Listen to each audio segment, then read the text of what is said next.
What's up YouTube, this is DJ S Squared coming at you with another DJ tutorial video. I apologize I haven't made a video in a little while. I've been rather busy with school, but in light of the holiday season I figured I'd make another tutorial video. So I'm just going to give you a quick recap of what my setup looks like now. As you've noticed, I've added this Numark M2 Scratch mixer right here in the middle, which works beautifully with my two Stanton T62 turntables.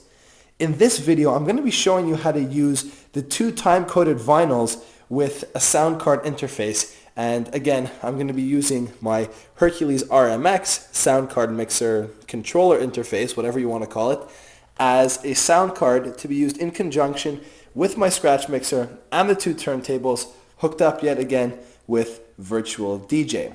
So, this is what you're going to want to do.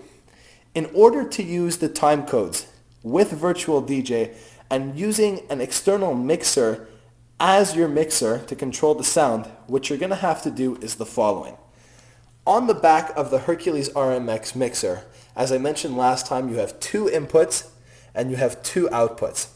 For this video, what you're going to do is you're going to take the output of your turntable, that's an RCA cable output, and that cable is going to be plugged into input 1 and 2, and this turntable's cables are going to be plugged into input 3 and 4. That's pretty standard. It doesn't change from last video.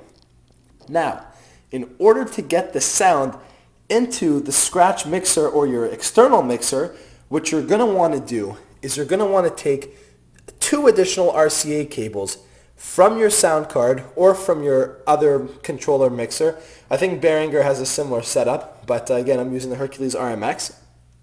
You're going to take the two additional RCA cables and plug them into outputs 1 and 2 and outputs 3 and 4.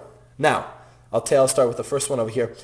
Output 1 and 2 is then going to be plugged in to input 1 and 2 on the external mixer, and output 3 and 4 is going to be plugged into input 3 and 4 on your mixer. So you'll have two pairs of red and white cables coming out through the output of the sound card into the two inputs on the Scratch mixer. Okay, so it's pretty simple so far.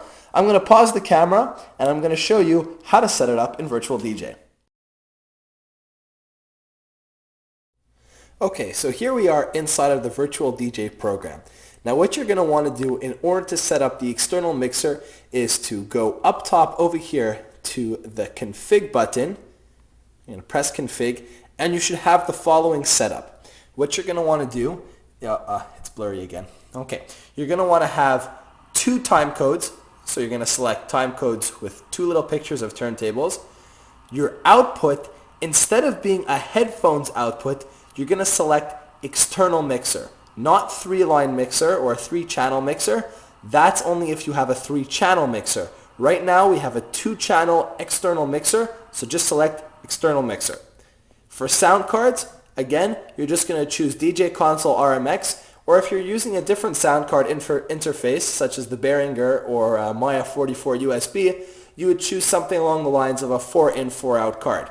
But again, for the purposes of this video, DJ Console RMX as your sound card. Now down here, under input channels and output channels, you have to make sure that these are the following settings. Input channels, channel 1 and 2 set to the left deck, channel 3 and 4 set to the right deck. Now the outputs, as I described a little bit earlier, these are the settings that you'll have to use. The output channels is going to be left deck, channel 1 and 2, right deck, channel 3 and 4. And if you've connected everything properly,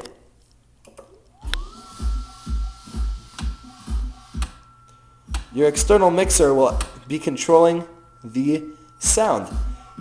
Now you'll notice though, it won't control it inside the software like a controller because it's not a MIDI controller, but it works just as well. This has been DJ S Squared, and I'll see you in the next video.